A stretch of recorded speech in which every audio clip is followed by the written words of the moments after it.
Hi hello friends, ಎಲ್ಲರಿಗೂ ನಮಸ್ಕಾರಗಳು.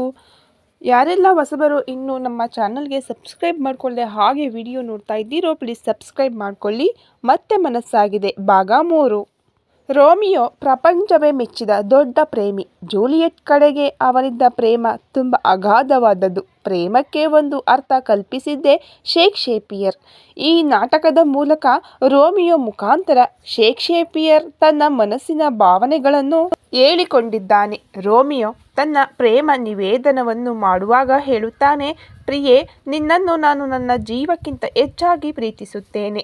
ನನ್ನ ಹೃದಯದ ಬಡಿತ ಸಹ ನಿನ್ನ ಹೆಸರಿನಲ್ಲಿ ಬಡಿದುಕೊಳ್ಳುತ್ತದೆ. ನಿನ್ನ ಪ್ರೇಮಕ್ಕಾಗಿ ನಾನು ಕಾಯುತ್ತೇನೆ. ಅದೆಷ್ಟೇ ದಿನಗಳಾಗಲಿ, ತಿಂಗಳುಗಳಾಗಲಿ ಅಥವಾ ವರ್ಷಗಳಾಗಲಿ, ಹಾಗೆ ಜನ್ಮಗಳಾಗಲಿ ಕಾಯುತ್ತೇನೆ. ನೀನು ನನ್ನನ್ನು ಈ ಜನ್ಮದಲ್ಲಿ ಪ್ರೇಮಿಸಲಿಕ್ಕೆ ಆಗದಿದ್ದರೂ ಪರವಾಗಿಲ್ಲ. ಕನಿಷ್ಠ ಮುಂದಿನ ಜನ್ಮದಲ್ಲಾದರೂ ನನ್ನನ್ನು ಪ್ರೇಮಿಸು. ಮುಂದಿನ ಜನ್ಮದಲ್ಲೂ ಸಹ ನಿನ್ನ ಪ್ರೇಮಕ್ಕಾಗಿ ಜಾತಕ ಪಕ್ಷಿಯಂತೆ ನಿನಗಾಗಿ, ನಿನ್ನ ಪ್ರೇಮಕ್ಕಾಗಿ ನಾನು ಕಾಯುತ್ತಿರುತ್ತೇನೆ ಎಂದು ಹೇಳುತ್ತಿರುವಾಗ ಅವಳಿಗೆ ಇಂದಿನ ದಿನ ರಾತ್ರಿ ತಾನು ಫೇಸ್ಬುಕ್ನಲ್ಲಿ ಓದಿದ ಸಾಲುಗಳು ನೆನಪಾಯಿತು. ಆ ಸಾಲುಗಳಲ್ಲಿ ಸಹ ಪ್ರೇಮ ನಿವೇದನೆ ಮಾಡಿ ಮುಂದಿನ ಜನ್ಮದವರೆಗೂ ಕಾಯುತ್ತೇನೆ ಅಂತ ಹೇಳಿದ ಸಾಲುಗಳು ನೆನಪಾಗಿ ಅವಳ ಮನ ಆ ಸಾಲುಗಳನ್ನು ಮೆಲುಕು ಹಾಕತೊಡಗಿತ್ತು. ಇದರಿಂದ ಅವಳು ತಾನು ಮಾಡುತ್ತಿದ್ದ ಪಾಠದಲ್ಲಿ ಏಕಾಗ್ರತೆ ವಹಿಸಲು ಸಾಧ್ಯವಾಗಲಿಲ್ಲ. ವಿದ್ಯಾರ್ಥಿಗಳು ಮಾತ್ರ ಪಾಠವನ್ನು ತದೇಕಚಿತ್ತರಾಗಿ ಆಸಕ್ತಿಯಿಂದ ಕೇಳುತ್ತಿದ್ದರು. ಅವರ ವಯಸ್ಸೇ ಹಾಗೆ, ಪ್ರೀತಿ ಪ್ರೇಮದಲ್ಲಿ ಬೀಳುವ ವಯಸ್ಸು. ವಿವೇಕವಿಲ್ಲದ ವಯಸ್ಸಿನಲ್ಲಿ ಅವರಿಗೆ ಆಗುವುದು ಮೋಹ. ಅದಕ್ಕೆ ಪ್ರೀತಿ ಎನ್ನುವುದಿಲ್ಲ. ಹೃದಯಗಳು ಅರಿತು ಒಂದಾದರೆ ಅದು ಪ್ರೀತಿ, ಅದು ಶಾಶ್ವತ. ಆದರೆ ಹೃದಯ ಅರಿಯದೆ ಬಾಹ್ಯದಲ್ಲಿ ಆಕರ್ಷಿತರಾಗೋದು ಅದು ಮೋಹ. ಕಾಲೇಜಿನಲ್ಲಿ ವಿದ್ಯಾರ್ಥಿಗಳಲ್ಲಿ ಸಹ ಲವ್ ಆಗೋದು ತುಂಬ ಸಾಮಾನ್ಯ. ಆದ್ದರಿಂದಲೇ ಅವರಿಗೆ ರೋಮಿಯೋ ಜೂಲಿಯೆಟ್ ಪಾಠ ಅಂದರೆ ಅಷ್ಟೊಂದು ಇಷ್ಟ. ಅವರು ಆ ಪಾಠವನ್ನು ಹೇಳುವಾಗ ತಮ್ಮನ್ನು ತಾವೇ ರೋಮಿಯೋ ಜೂಲಿಯೆಟ್ ಅಂತ ಭಾವಿಸಿಕೊಂಡು ಕಲ್ಪನಾ ಲೋಕದಲ್ಲಿ ವಿಹರಿಸುತ್ತಿದ್ದರು.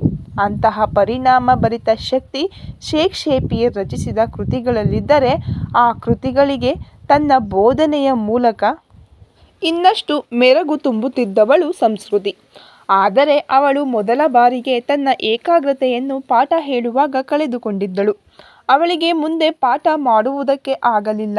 ಅರ್ಧಕ್ಕೆ ಪಾಠ ನಿಲ್ಲಿಸಿ ಸ್ಟಾಫ್ ರೂಮಿಗೆ ಹೊರಟಳು. ಅವಳು ಪಾಠ ಅರ್ಧಕ್ಕೆ ನಿಲ್ಲಿಸಿದ್ದರಿಂದ ವಿದ್ಯಾರ್ಥಿಗಳಿಗೆ ಸ್ವಲ್ಪ ನಿರಾಶೆಯಾಯಿತು. ಸಂಸ್ಕೃತಿ ನೇರವಾಗಿ ಸ್ಟಾಫ್ ರೂಮಿಗೆ ಬಂದು ಸುಮ್ಮನೆ ಕುರ್ಚಿಗೆ ಒರಗಿಕೊಂಡು ಕಣ್ಣು ಮುಚ್ಚಿದಳು. ಕೆಲವು ನಿಮಿಷದ ನಂತರ ಪೀರಿಯಡ್ ಮುಗಿದ ಬೆಲ್ ಆಯಿತು. ಆದರೂ ಸಂಸ್ಕೃತಿ ಹಾಗೆ ಕುಳಿತಿದ್ದಳು. ಕ್ಲಾಸ್ ಮುಗಿಸಿಕೊಂಡು ಬಂದ ಕಾವೇರಿ ಸಂಸ್ಕೃತಿಯನ್ನು ನೋಡಿದವಳೇ ಅವಳ ಹತ್ತಿರ ಬಂದು ಅವಳ ಹಣೆಯ ಮೇಲೆ ಕೈಯಿಟ್ಟು, ಯಾಕೆ ಸಂಸ್ಕೃತಿ, ಹುಷಾರಿಲ್ವಾ ಎಂದಾಗ ಎಚ್ಚೆತ್ತುಕೊಂಡ ಸಂಸ್ಕೃತಿ, ಹಾಗೇನಿಲ್ಲಮ್ಮ, ಯಾಕೋ ಸ್ವಲ್ಪ ಬೇಜಾರಾಯಿತು, ಅದಕ್ಕೆ ಸುಮ್ಮನೆ ಕುಳಿತಿದ್ದೆ ಅಂದಳು. ಸಂಗಾತಿ ಜೊತೆಯಲ್ಲಿರಬೇಕಾದ ವಯಸ್ಸಿನಲ್ಲಿ ಆಸರೆ ಇಲ್ಲದೆ ಹೋದರೆ ಹೀಗೆ ಆಗುತ್ತೆ. ಈಗಲಾದರೂ ಏನಾಯ್ತು, ಇನ್ನೊಂದು ಮದುವೆ ಮಾಡಿಕೊಂಡು ಸುಖವಾಗಿ ಇರಬಹುದು ಅಲ್ವಾ ಎಂದು ಹೇಳಿದಾಗ ಅವಳ ಮಾತಿಗೆ ಸಂಸ್ಕೃತಿ ನಗುತ್ತಾ, ಅಲ್ಲ ಕಾವೇರಿ, ನನ್ನ ವಯಸ್ಸು ಈಗ ಸುಮಾರು 40 ವರ್ಷ ದಾಟಿದೆ. ಅರೆಯದವಳು ಅನ್ನೋಕ್ಕೂ ಆಗಲ್ಲ, ಈ ಕಡೆ ಮುದುಕಿ ಅನ್ನೋದಕ್ಕೂ ಆಗೋಲ್ಲ. ವಿಶ್ವಾಮಿತ್ರ ಸೃಷ್ಟಿಸಿದ ತ್ರಿಶಂಕು ಸ್ವರ್ಗದ ಹಾಗೆ ತ್ರಿಶಂಕು ವಯಸ್ಸಿನಲ್ಲಿದ್ದೀನಿ. ಅಲ್ಲದೆ ನನ್ನ ಮನಸ್ಸಿನ ತುಂಬ ಬರ ತುಂಬಿಕೊಂಡಿದ್ದು, ಅವನನ್ನು ಅಲ್ಲಿಂದ ಕಳುಹಿಸಲು ನನ್ನಿಂದ ಸಾಧ್ಯವಿಲ್ಲ ಎಂದು ಹೇಳಿದಾಗ ಕಾವೇರಿ ಅವಳ ಮಾತು ಕೇಳಿ ನಕ್ಕು ಸುಮ್ಮನಾದಳು. ಅವಳ ಸ್ವಭಾವ ಹಾಗೆ, ತುಂಬ ಚೆನ್ನಾಗಿ ಕಾಳಜಿ ಮಾಡುತ್ತಾಳೆ. ಅಲ್ಲದೆ ಈ ಕಾಲೇಜಿನಲ್ಲಿ ತಾನು ಮತ್ತು ಅವಳು ಇಬ್ಬರೇ ಹೆಣ್ಣು ಮಕ್ಕಳು. ಹೀಗಾಗಿ ಅವಳಿಗೆ ಸಂಸ್ಕೃತಿಯ ಮೇಲೆ ವಿಶೇಷ ಪ್ರೀತಿ ಮತ್ತು ಕಾಳಜಿ ಇತ್ತು. ಕಾವೇರಿ ಮತ್ತೆ ತನಗೆ ಕ್ಲಾಸಿದೆ ಅಂತ ಹೇಳಿ ಹೋದಳು. ಸಂಸ್ಕೃತಿಗೆ ಬೇರೆ ಕ್ಲಾಸಿರಲಿಲ್ಲ. ಹಾಗಾಗಿ ಸಂಸ್ಕೃತಿ ಅಲ್ಲೇ ಕುಳಿತಿದ್ದಳು. ಸ್ವಲ್ಪ ಹೊತ್ತಿನ ನಂತರ ಅವಳಿಗೆ ಕುಳಿತು ಕುಳಿತು ಬೇಜಾರಾಗಿ ಲೈಬ್ರರಿಗೆ ಹೋಗೋಣ, ಅಲ್ಲಿ ಏನಾದರೂ ಓದಿದರಾಯಿತು ಎಂದುಕೊಂಡು ಅಲ್ಲಿಗೆ ಹೋದಳು. ಅಲ್ಲಿ ಹೋಗಿ ಕೈಗೆ ಸಿಕ್ಕ ಕಾದಂಬರಿಯನ್ನು ತೆಗೆದುಕೊಂಡು ಓದಲು ಕುಳಿತಳು. ಸಂಸ್ಕೃತಿ ತನಗೆ ಬೇಸರವಾದಾಗ ಕಾದಂಬರಿ ಓದುತ್ತಿದ್ದಳು. ಅವಳು ತನ್ನ ಕೈಗೆ ಸಿಕ್ಕ ಕಾದಂಬರಿ ತೆಗೆದುಕೊಂಡು ಬಂದು ಕುಳಿತಳು. ಲೆಕ್ಚರರ್ ಲೈಬ್ರರಿಯಲ್ಲಿ ಕುಳಿತಿದ್ದರಿಂದ ಅಲ್ಲಲ್ಲಿ ಮಾತನಾಡುತ್ತಾ ಕುಳಿತಿದ್ದ ವಿದ್ಯಾರ್ಥಿಗಳೆಲ್ಲ ಸೀರಿಯಸ್ ಆಗಿ ಓದುತ್ತಿರುವಂತೆ ಕುಳಿತರು. ಆದರೆ ಸಂಸ್ಕೃತಿಗೆ ಗೊತ್ತು ಅವರಲ್ಲಿ ಕೆಲವು ಗಂಡು ಹುಡುಗರು ತನ್ನನ್ನು ನೋಡಲೆಂದೇ ಕುಳಿತಿದ್ದಾರೆ ಅಂತ. ಅವಳು ಅದಕ್ಕೆಲ್ಲ ಗಮನ ಕೊಡದೆ ತಾನು ತಂದ ಪುಸ್ತಕವನ್ನು ನೋಡಿದಳು. ಅದು ತ್ರಿವೇಣಿ ಬರೆದ ಸೋತು ಗೆದ್ದವಳು ಕಾದಂಬರಿಯಾಗಿತ್ತು. ತ್ರಿವೇಣಿಯು ಸಂಸ್ಕೃತಿಯ ಅಚ್ಚುಮೆಚ್ಚಿನ ಲೇಖಕಿ. ಇಲ್ಲಿಯವರೆಗೆ ತ್ರಿವೇಣಿಯವರ ಎಲ್ಲ ಕಾದಂಬರಿಗಳನ್ನು ಓದಿದ್ದರೂ ಇದೊಂದು ಪುಸ್ತಕ ಓದುವುದಕ್ಕೆ ಆಗಿರಲಿಲ್ಲ. ಇಂದು ಹೇಗೋ ಸಮಯವಿತ್ತು, ಓದಿದರಾಯಿತು ಎಂದುಕೊಂಡು ಪುಟ ತೆರೆದು ಓದತೊಡಗಿದಳು. ಆ ಕಾದಂಬರಿಯನ್ನು ಓದುತ್ತಿದ್ದಂತೆ ಅವಳು ಅದರಲ್ಲಿಯೇ ಲೀನವಾದಳು. ತನ್ನನ್ನೇ ಆ ಕಾದಂಬರಿಯ ನಾಯಕಿಯಾಗಿ ಕಲ್ಪಿಸಿಕೊಂಡು ಪಾತ್ರವನ್ನು ಅನುಭವಿಸತೊಡಗಿದಳು. ಕಥಾ ನಾಯಕಿಯಂತೆ ತನ್ನದೂ ಸಹ ಒಂಟಿ ಜೀವನ. ಅವಳ ಒಂಟಿತನದಲ್ಲಿ ಸಂಸ್ಕೃತಿ ತನ್ನನ್ನು ತಾನು ಕಂಡುಕೊಂಡಳು. ಲೇಖಕಿ ನಾಯಕಿಯ ಪಾತ್ರದಲ್ಲಿ ಸೃಷ್ಟಿಸಿದ ಏಕಾಂಗಿತನ, ಯಾರೋ ತನ್ನಿಂದ ದೂರಾಗಿ ಹೋದಾಗ ಪಡುವ ವೇದನೆ, ಏಕಾಂಗಿತನದ ಜೀವನದಲ್ಲಿ ಒಂದು ಹೆಣ್ಣನ್ನ ಪರಪುರುಷರು ನೋಡುವ ದೃಷ್ಟಿ, ತನ್ನ ಜೀವನದ ಘಟನೆಗಳನ್ನು ಕಥಾ ರೂಪವಾಗಿ ಆ ಕಾದಂಬರಿಯಲ್ಲಿ ಬರೆಯಲಾಗಿದೆ ಎಂಬ ಭಾವನೆಗೆ ಬಂದಳು. ಮೊದಲ ಬಾರಿಗೆ ಆ ಕಾದಂಬರಿಯನ್ನು ಸಂಸ್ಕೃತಿ ಓದಿದ್ದರಿಂದ ಅದರಲ್ಲಿ ಬರುವ ಪಾತ್ರಗಳಿಗೆ ಮಾರು ಹೋಗಿದ್ದಳು. ಆ ಕಾದಂಬರಿ ತನಗಾಗಿ ಬರೆಯಲಾಗಿದೆ ಎಂದುಕೊಂಡು ಇನ್ನೊಮ್ಮೆ ಅದನ್ನು ನಿರಾತಂಕವಾಗಿ ಭಾವನೆಗಳ ಸಮೇತ ಓದಬೇಕೆಂದುಕೊಂಡಳು. ಕಾದಂಬರಿಯನ್ನು ತೆಗೆದುಕೊಂಡು ಎದ್ದು ಲೈಬ್ರರಿಯನ್ ಹತ್ತಿರ ಬಂದು ಲೈಬ್ರರಿ ರಿಜಿಸ್ಟರ್ನಲ್ಲಿ ಎಂಟ್ರಿ ಮಾಡಿ ಅದನ್ನು ತನ್ನ ವ್ಯಾನಿಟಿ ಬ್ಯಾಗಿನಲ್ಲಿ ಹಾಕಿಕೊಂಡು ಬಂದಳು. ಕಾಲೇಜಿನ ಅವಧಿ ಮುಗಿದಿದ್ದರಿಂದ ನೇರವಾಗಿ ಕಾರು ಹತ್ತಿ ಮನೆಗೆ ಬಂದಳು. ಮನೆಗೆ ಬಂದವಳೇ ಹಸಿದ ಹೊಟ್ಟೆಗೆ ಸ್ವಲ್ಪ ಊಟ ಮಾಡಿ, ಸಂಜೆಯಾಗಿದ್ದರಿಂದ ಪೂಜೆ ಮಾಡಿ, ಕೈಯಲ್ಲಿ ಕಾಫಿ ಹಿಡಿದುಕೊಂಡು ಸುಮ್ಮನೆ ಕಾಂಪೌಂಡ್ ಒಳಗೆ ಇರುವ ಜೋಕಾಲಿಯಲ್ಲಿ ಕುಳಿತು ಕಾಫಿ ಕುಡಿಯುತ್ತಾ ಕಾದಂಬರಿಯ ಸನ್ನಿವೇಶಗಳನ್ನು ನೆನಪಿಸಿಕೊಳ್ಳತೊಡಗಿದಳು. ನಾಯಕಿಯ ಗಂಡ ನಾಯಕಿಯನ್ನು ತುಂಬ ಪ್ರೀತಿಸುತ್ತಿದ್ದ.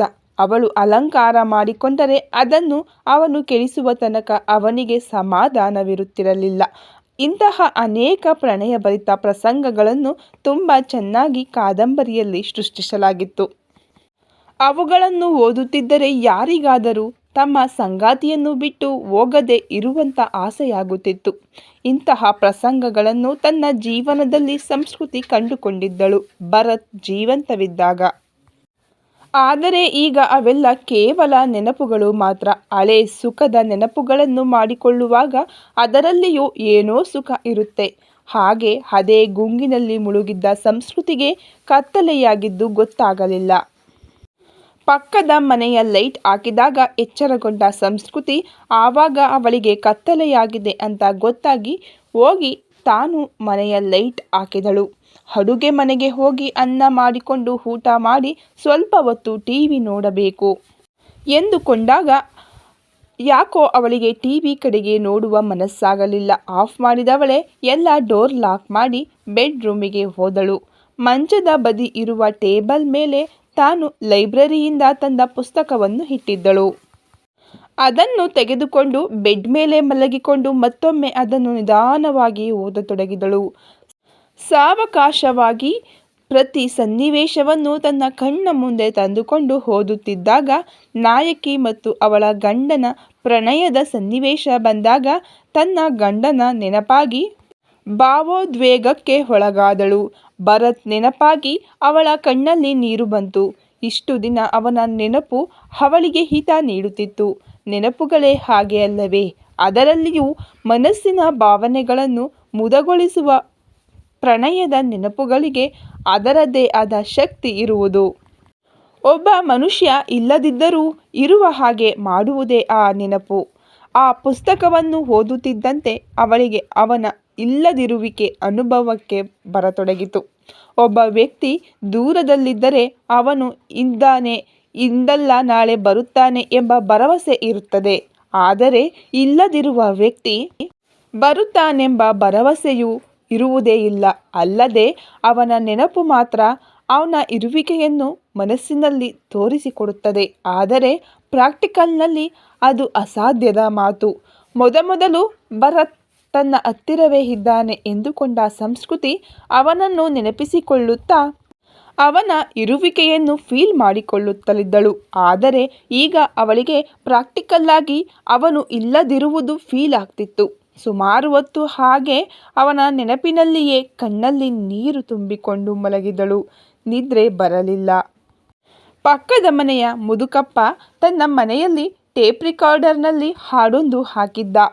ಮೇರಾ ಜೀವನ್ ಕೋರಾ ಕಾಗಜ್ ಕೋರಾ ಹಿ ರೆಹೇ ಗಯಾ ಜೋ ಲಿಖಾ ತಾ ಆಂಸುವೋ ಕೆ ಸಂಗ ಬೆಹೇ ಗಯಾ. ತಾನು ಫೀಲ್ ಮಾಡಿಕೊಳ್ಳುತ್ತಿರುವ ವಿಷಯಕ್ಕೂ ಆ ಹಾಡಿಗೂ ಎಷ್ಟು ಹತ್ತಿರದ ಸಂಬಂಧವಿದೆ ಅಂತ ಯೋಚನೆ ಮಾಡುತ್ತಿದ್ದಳು. ಅಷ್ಟರಲ್ಲಿ ಆ ಮುದುಕಪ್ಪನ ಹೆಂಡತಿ, ಅಯ್ಯೋ ನಿನ್ನ ಹಾಡಿಗಷ್ಟು ಬೆಂಕಿ ಯಾಕ? ಯಾವಾಗ ನೋಡಿದ್ರೂ ಅಳುಬುರುಕ ಹಾಡನ್ನೇ ಹಾಕ್ಕೊಂಡು ಕೂತಿರ್ತೀಯ. ಹಗಲನ್ನೋದಿಲ್ಲ, ರಾತ್ರಿ ಅನ್ನೋದಿಲ್ಲ. ಸಾಕು, ಆಫ್ ಮಾಡು, ನಾನು ಮಲಗಬೇಕು ಎಂದು ಸಲಿಗೆಯಿಂದ ತನ್ನ ಗಂಡನನ್ನು ಬೈದಾಗ ಅವಳ ಧ್ವನಿಗೆ ಹೆದರಿದ ಮುದುಕಪ್ಪ ಹಾಡನ್ನು ತೆಗೆದುಬಿಟ್ಟ. ಪಕ್ಕದ ಮನೆ ಮುದುಕ ಮುದುಕಿಯರು ವಯಸ್ಸಾದರೂ ಸಹ ಜಗಳವನ್ನಾಡುವುದನ್ನು ಬಿಟ್ಟಿರಲಿಲ್ಲ. ಎಲ್ಲಿಯೋ ಹೇಳಿದಂತೆ ಯಾವಾಗಲೂ ಜಗಳವಾಡುತ್ತಾ ಇರುವ ದಂಪತಿಗಳ ನಡುವೆ ಪ್ರೀತಿ ಹೆಚ್ಚಾಗಿ ಇರುತ್ತದೆ ಅಂತ. ಆದರೆ ತಾನು ಮತ್ತು ಭರತ್ ಮಾತ್ರ ಯಾವತ್ತಿಗೂ ಜಗಳವಾಡಿರಲಿಲ್ಲ. ಹಾಗಾದರೆ ತಮ್ಮ ನಡುವೆ ಪ್ರೀತಿ ಇರಲಿಲ್ಲವೇ ಎಂದು ತನ್ನನ್ನು ತಾನು ಪ್ರಶ್ನಿಸಿಕೊಂಡಳು. ಜಗಳವಾಡಿದರೆ ಮಾತ್ರ ಪ್ರೀತಿ ಎನ್ನುವುದಾದರೆ ಪ್ರಪಂಚದಲ್ಲಿ ಇರುವ ಎಲ್ಲ ಗಂಡ ಹೆಂಡತಿಯರು ತಮ್ಮ ತಮ್ಮ ಪ್ರೀತಿಯನ್ನು ತೋರಿಸಿಕೊಳ್ಳಲು ತಮ್ಮ ಸಂಗಾತಿಯ ಜೊತೆಗೆ ಯುದ್ಧವನ್ನೇ ಮಾಡುತ್ತಿದ್ದರು ಎಂದುಕೊಂಡು ನಕ್ಕು ಮತ್ತೆ ನಾರ್ಮಲ್ ಆದಳು. ಯಾವತ್ತೋ ಇಲ್ಲದಿರೋ ಇಂತಹ ವಿಚಾರಗಳು ಇವತ್ತೇ ಯಾಕೆ ಬರ್ತಿವೆ ಅಂತ ಯೋಚಿಸುತ್ತಿದ್ದಾಗ ಅವಳಿಗೆ ನೆನಪಾಗಿದ್ದು ಇಂದಿನ ದಿನ ತಾನು ಓದಿದ ತನ್ನ ಹೊಸ ಫೇಸ್ಬುಕ್ ಫ್ರೆಂಡ್ ಹಾಕಿದ ಕೋಟ್. ಅವಳಿಗೆ ತಾನು ಇವತ್ತು ಫೇಸ್ಬುಕ್ ನೋಡಿಲ್ಲ ಎಂದು ನೆನಪಾಯಿತು. ಹೇಗೂ ನಿದ್ರೆ ಬರುತ್ತಿಲ್ಲ. ಬೆಡ್ ಮೇಲಿಂದ ಎದ್ದು ಬಾಲ್ಕನಿಗೆ ಹೋಗಿ ಅಲ್ಲಿ ಚೇರ್ ಮೇಲೆ ಕುಳಿತುಕೊಂಡು ಮೊಬೈಲ್ನಲ್ಲಿ ಫೇಸ್ಬುಕ್ ತೆಗೆದಳು. ಈ ಕತೆ ಇನ್ನೂ ಮುಂದುವರಿಯುತ್ತದೆ. ದಯವಿಟ್ಟು ಯಾರೆಲ್ಲ ಇನ್ನೂ ವಿಡಿಯೋಗೆ ಲೈಕ್ ಮಾಡಿಲ್ವೋ, ಸಬ್ಸ್ಕ್ರೈಬ್ ಮಾಡಿಲ್ವೋ ಪ್ಲೀಸ್ ಸಬ್ಸ್ಕ್ರೈಬ್ ಮಾಡಿಕೊಂಡು ಸಪೋರ್ಟ್ ಮಾಡಿ. ವಿಡಿಯೋ ನೋಡಿದ ಎಲ್ಲರಿಗೂ ಧನ್ಯವಾದಗಳು.